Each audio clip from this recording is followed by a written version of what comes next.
Welcome back to the Hotel of Kayfabe. If you are a long-time viewer of our channel, you know we've done this at WrestleCade, and we decided to up it a little bit because Matt Mullins, we're at fucking WrestleMania. WrestleMania 40. Yeah, WrestleMania XL, and we went last night. We're going tomorrow.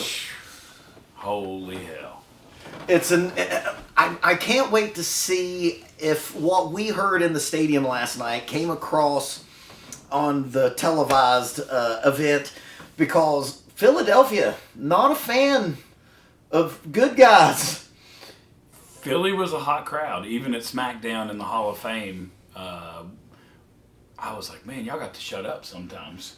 They were just dogging everybody. Dude, Cody Rhodes got booed out of the building last night on a couple occasions. My seats were in a different area. So I think that, Cody's still over for sure, but certain sections getting the boos. I don't know. I'm excited to see. I think that we might have some swerves of the century here. Maybe the biggest swervy WrestleMania of all time. We're going to get to that here in a minute. Let's talk about last night. Rhea Ripley, Becky Lynch, maybe the match of the night. It was the second biggest pop of the night that we saw, and you're going to not believe who the biggest pop of the night was. It's not who you think it was. Philly did not care about Becky Lynch. They did not care that she was the babyface.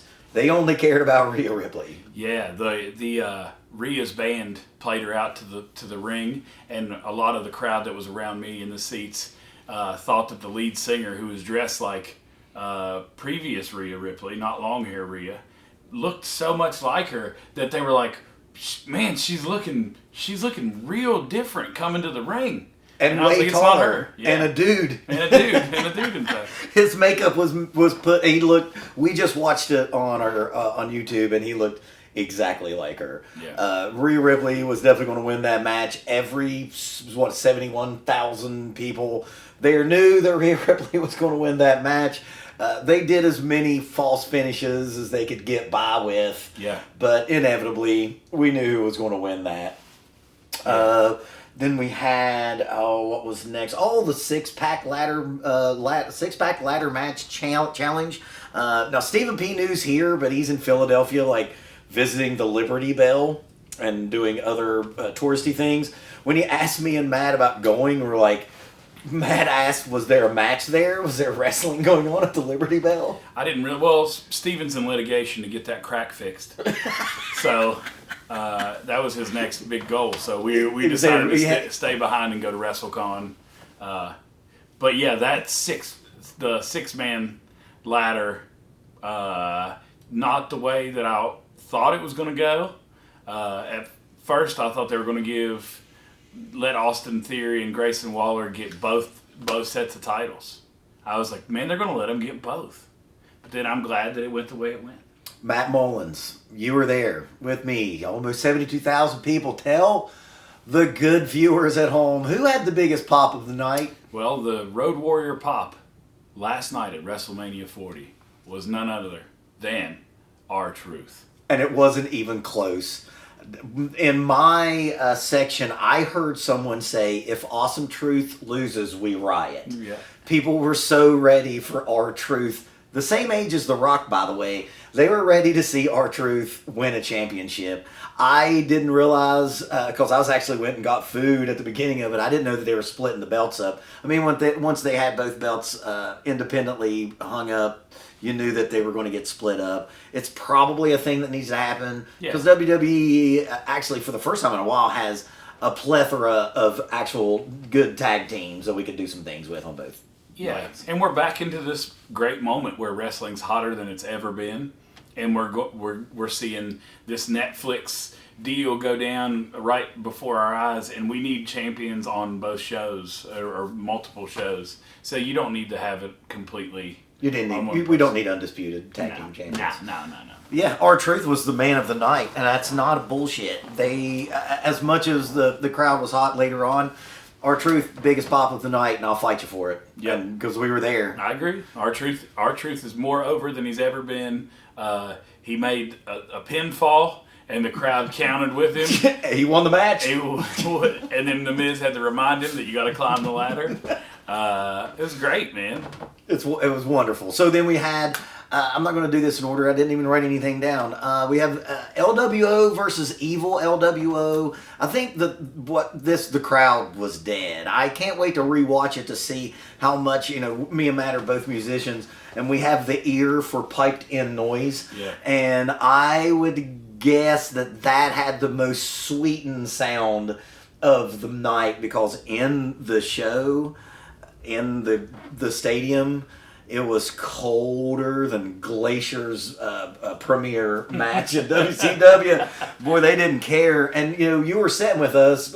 Matt abandoned his wife to bring me a liquor drink, and or future wife, actually. And we talked about last night, they just keep holding on to Rey Mysterio because they can't get a new Latin star.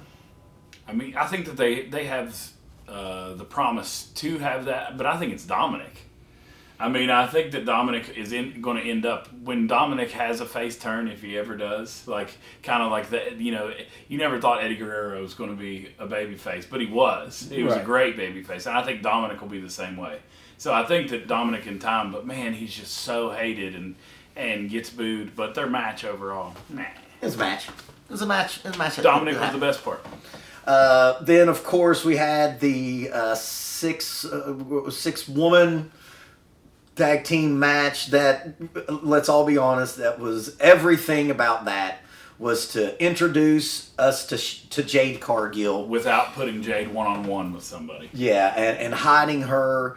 You watch AEW more than I do. I know that you watch more Cargill in AEW than I ever did. Did you see an improvement? Is there an improvement in Jade Cargill? I think so. I think that Jade is, she's a superstar anyway, but I think that a future WrestleMania is you're going to see, and maybe next year, Rhea versus Jade. She's just not ready, and then they have to expose her in some way and get her those matches to make her the ultimate. She's going to be the ultimate heel as far as she's big, unstoppable, muscular, looks like $1 million. You just got to get her the moves. And I mean, we can only have Nia Jax halfway hurting people for so long. Yeah, for so long. So I don't know. I think that match was fine for what it was. I like Dakota Kai. She's too skinny to be in the ring with those girls. I mean, unless she's just getting squashed, and that's kind of what happened. She's too skinny to be in roller derby. Yeah.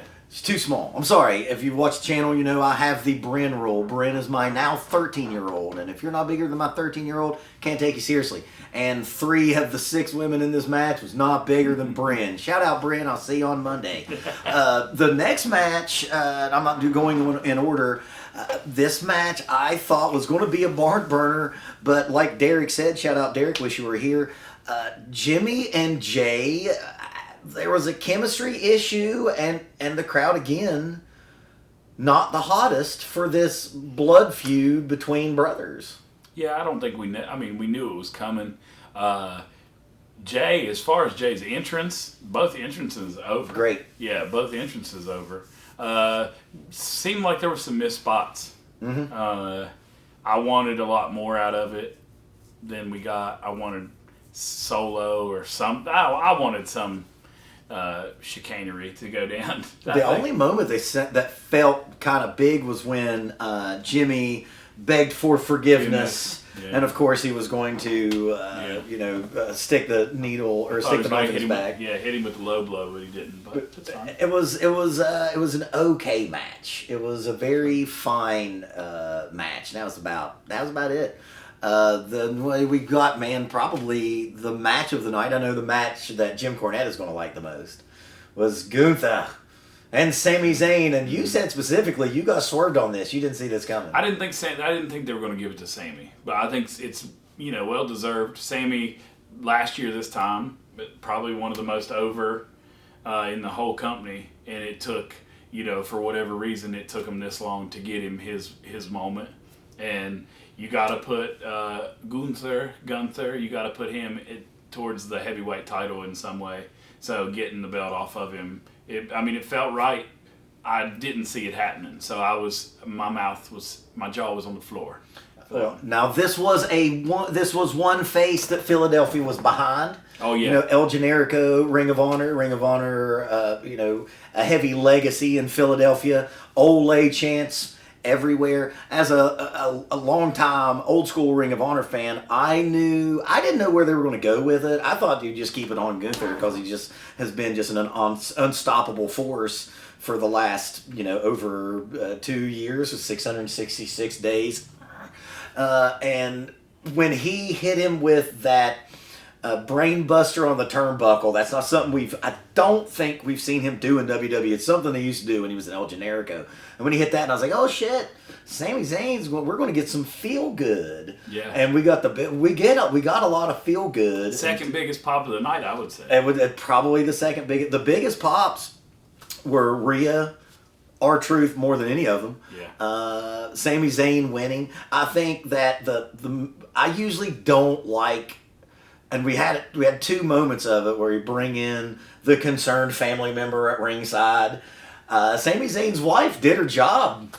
I'm pretty sure she called him an asshole. And I know that Mama Rhodes called The Rock an asshole. Yeah. And she said it was bullshit. Yeah, it was bullshit. I usually don't like it. It's such a trope that we've seen 1,000 times. But man, Sami Zayn's wife, she can work. Yeah. She can work. She gave him, she humanized him. And dude, again, Philadelphia, they very famously booed Santa Claus at halftime of the Philadelphia Eagles game. And they've not changed at all, because we'll get into it. I'm missing a match. I may think about it here in a minute. I should have probably looked this up.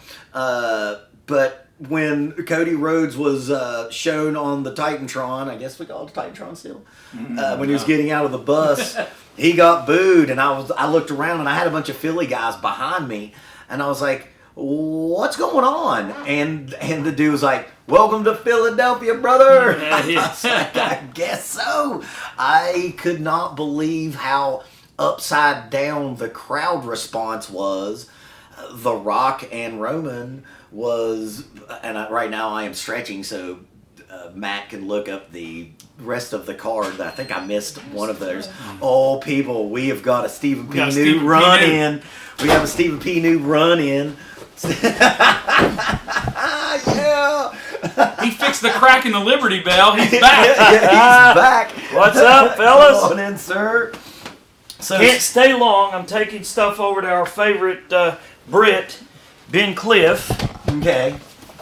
Taking some West Virginia University Mountaineers gear over to the Windsor Hotel. Okay. So, Steve, real quick before you leave, tell the good people some of your highlights and lowlights. We've already done most of the matches. Mm-hmm. For you, this is your 3rd WrestleMania. Tell the good people what you loved and hated.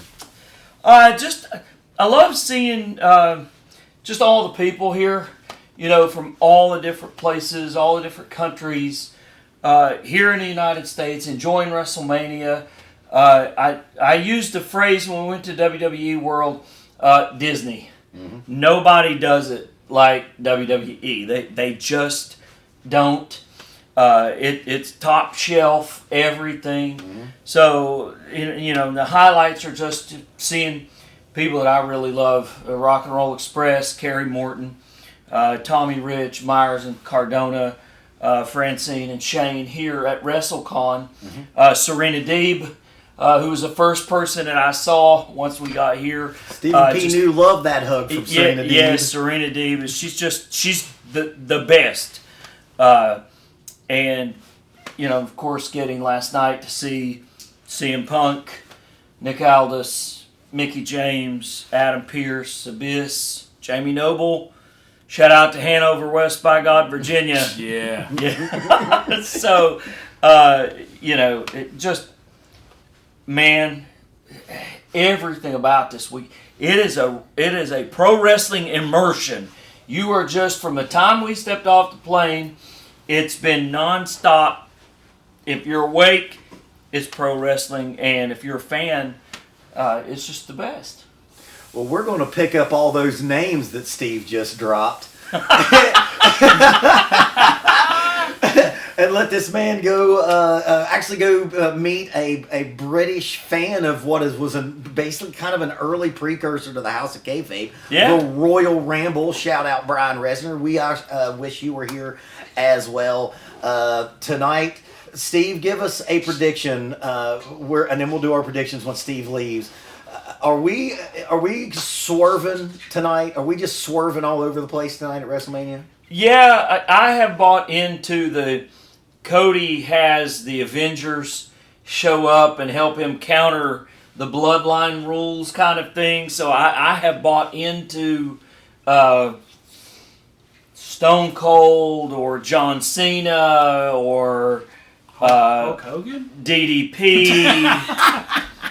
Brother, that don't work for me, brother. But I think there are people closely associated with Cody. And our friend Gavin Ward reminded me that last night when we were talking to some folks, here's another name that let me drop this name. Dustin Rhodes was spotted last night. Dustin Rhodes is in Philadelphia. It makes the most sense. It really does. So, the forbidden door will be wide open at WrestleMania, is what you're saying? I'm not commenting on anything having to do with the forbidden door right at the moment. But if you hear that Gold Dust music hit, oh, it's going to be crazy. Dude, I get chills thinking about Gold Dust. I'd like to see him kick The Rock in the Golden Globes. Oh man, I'd give Rock a Golden Globe tonight. That's wild. A couple of them. Yeah.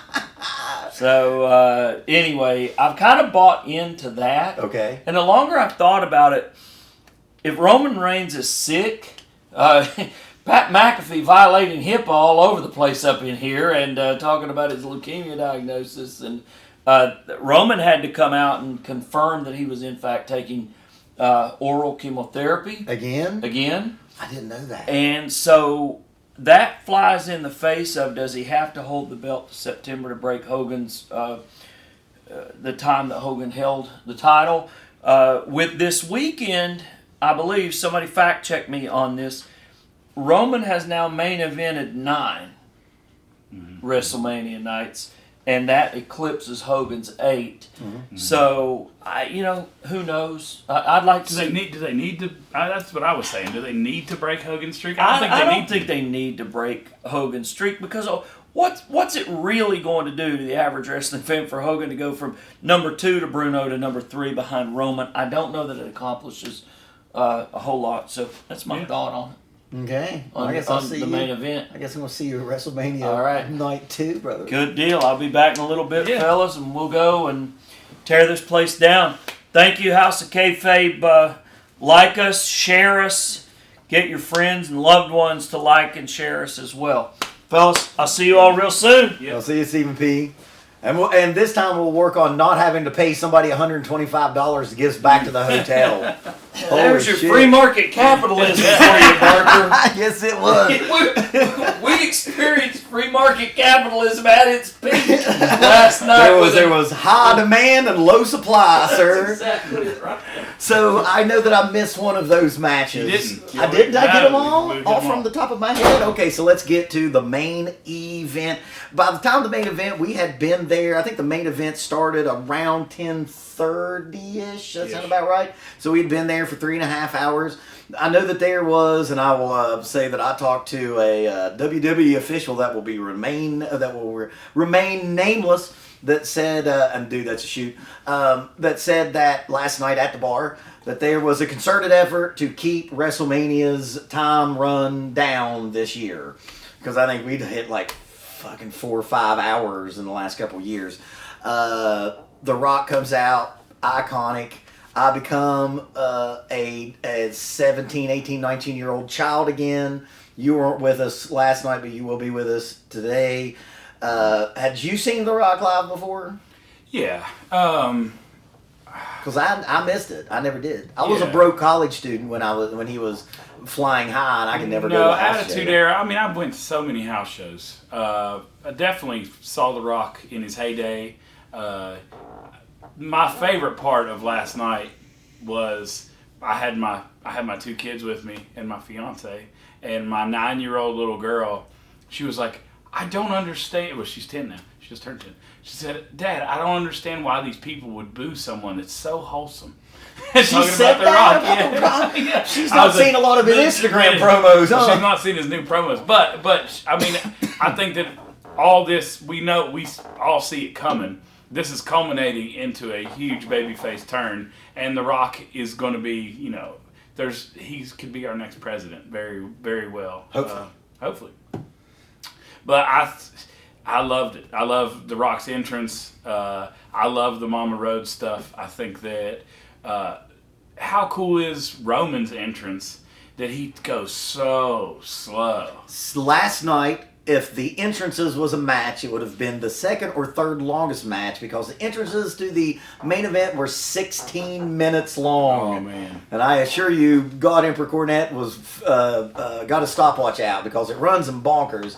And I'd seen Roman before, and man, it's going to be, I've talked about this with Adam. Shout out Adam, we wish you were here. In 10 to 15 years, God willing and the creek don't rise, we're still around. There's going to be young marks that's going to say, I wish I saw the Roman entrance. A lot like the Undertaker entrance. Because the Roman entrance, it's not like anything. Well, the Undertaker's kind of like it as well. But it's such an iconic thing to witness. And I know that it's not nearly as long when you're watching it live with 72,000 other screaming Philadelphia marks than when you're at home. Because there's been times at home I'm like, let's get to the ring, guy. Yeah. But to see it all, I was like, wow, this is going to be something that young marks are going to look at us old guys like, man, did you see Roman Reigns' entrance? Yeah, the anticipation build is what it's all about. And somebody who's not from the wrestling fandom at all is my fiance, Casey. She is a sports person, but never professional.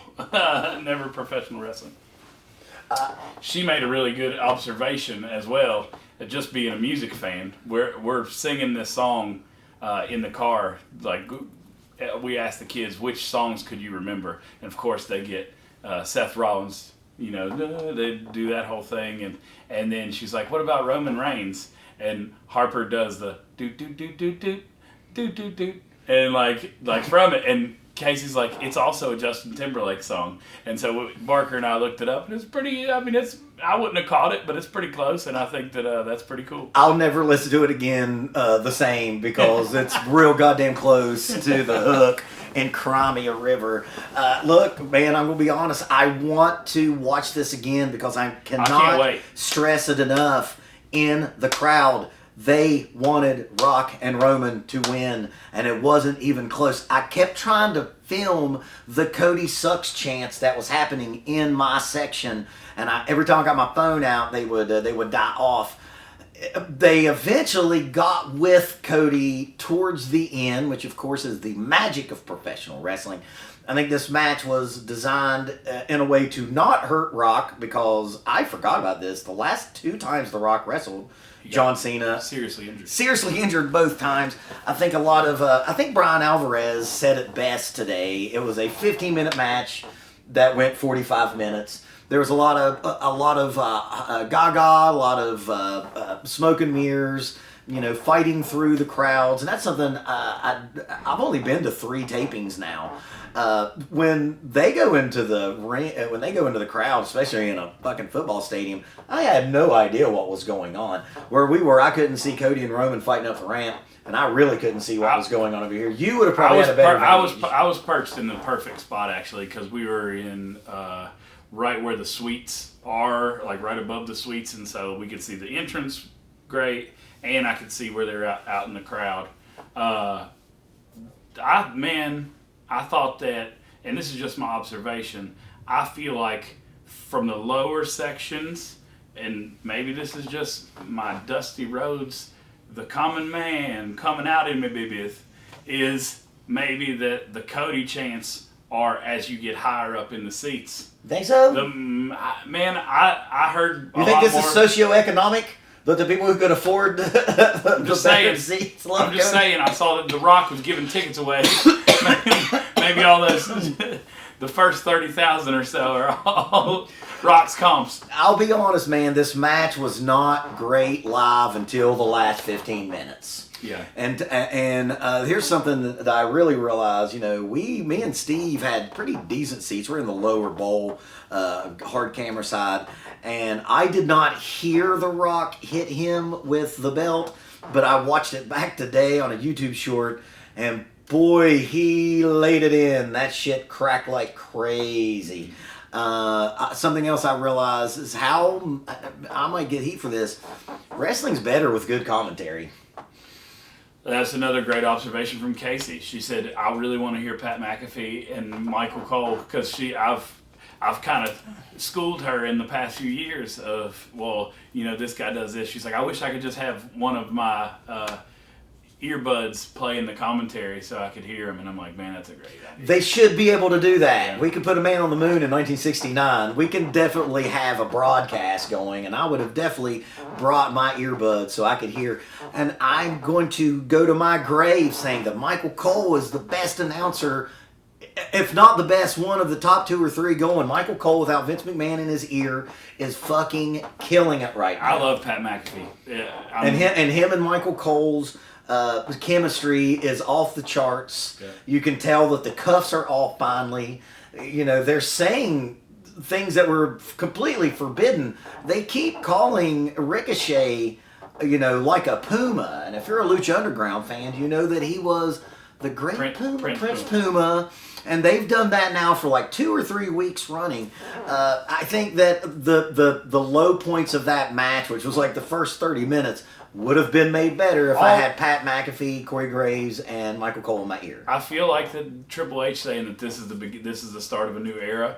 I think that whether or not you believe that Bruce Pritchard is still there as Vince's puppet, I think that we're seeing all those Vince no words go away. Mm-hmm. I mean, how many times do we hear in the Hall of Fame, pro wrestling, and I love that shit. And, let's be honest, we're getting NSFW a lot, especially with The Rock. We talked about the double standard is something the IWC's talking about a lot. And there has to be, because The Rock, and of course we didn't hear it last night, but when he told the ref that he better not count, which gave them the ability to go out and not bury the refs and be out for far past the 10 count, he told them, there was a big old F-bomb dropped in the way of the referee on that. The very first shot when you saw The Rock get to the stadium, I don't know if you caught this. They show him on the big screens outside, like pulling up. I think I missed it. And so Rock gets out of the limo, and he gets out of the limo. Everybody else, they get out, they're like, whew, like looking at it. Rock gets out, and he goes, "It's fucking cold, baby." That's the first thing he said. Now, do you think that that's going to be something that we see more in Netflix? Like once we get to Netflix, we're going to see a little more language, a little more extreme. I think Netflix wants it. I think Netflix wants that edge. Mm-hmm. So I think you're getting tinges of it with Punk's promo. He talks about it. We're not on Netflix yet. Mm-hmm. I think we're going to see the new attitude. By the way, did anyone else catch that he straight talked about cunnilingus? Because he said, "My mouth still works." And he said, AJ. "Ask AJ." I was like, wow, that was ECW adjacent for sure. Oh, yeah. So let's get back. Got this match. I think that everybody was ready for some run-ins, some swerve last night. And, it ended with a rock bottom. Also, comment section, has anyone ever given the rock bottom? Because Cody Rhodes, of course, gave the rock bottom. And it's also to be noted, the Spanish announce table survived day one because they set it up on the Spanish announce table, but they went over to the English table. I felt that the crowd felt bewildered with that ending. What do you think? I don't know. I think it was a swerve. Yeah, I think everybody expected Cody to win this one. And I think a lot of people expected Rock to turn on Roman last night. Yeah, especially when Roman speared The Rock. You thought that was the very first scene of, by the end of the match, Rock was going to not let it slide. There was something, too, that I really noticed when they were clear. And I know that I've seen it 200 times since. But the current monitor system is only like these small USB cords. Like when they when they used to clear the tables off back in the day and have the big monitors, and you had Bret Hart, like when he was mad at Vince McMahon, the Montreal Screwjob, taking those old TV monitors out. And it's not the same with the flat screen. It's not the same, man. It's just like this. Like that shit was going to hurt somebody. They had to build a big wooden structure to hold those heavy ass TVs, and now it can just be like a collapsible leaf. That's that way. I was noticing that when they were getting up on the Spanish announce table. He was like, just those LCD or those little teeny LED screens. It was little cables, and I was like, man, anything. It's not the same. It doesn't come across the same. We went something heavy duty. So Steve News, given his predictions, came in like a hurricane and came out and left like a hurricane. What is your prediction tonight? Are we swerving all night in the main event? I think we're going to get so. I hope. I mean, it's my very first WrestleMania. It's your very first WrestleMania. I hope we know a lot of facts. We know that Hulk Hogan is in Philadelphia because he was at WWE World. Are we going to see him come out and do something? Why would he not? I would hope that it would make the most sense that Dustin comes out, and if we get that Gold Dust music, that would be awesome, especially because Gold Dust history with The Rock.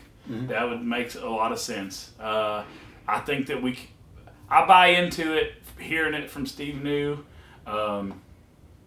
It doesn't matter to the WWE that Roman surpasses Hogan's streak, which would end September 11th.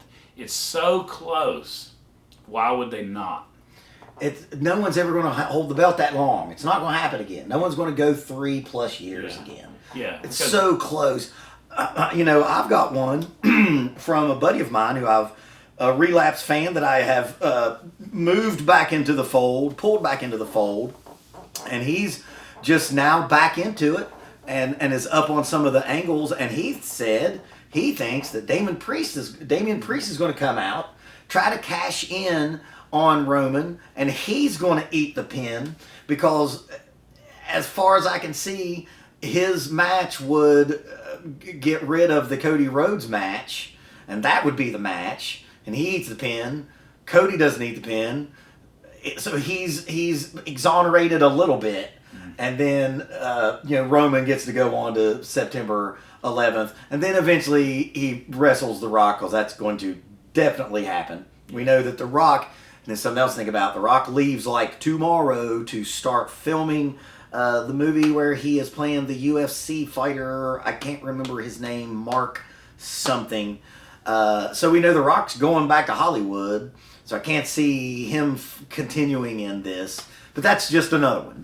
And I'll have to say, one of the best things about coming here, we're a grown-ass men, college-educated men, and we have to hide our wrestling fandom sometimes, like a dirty little secret.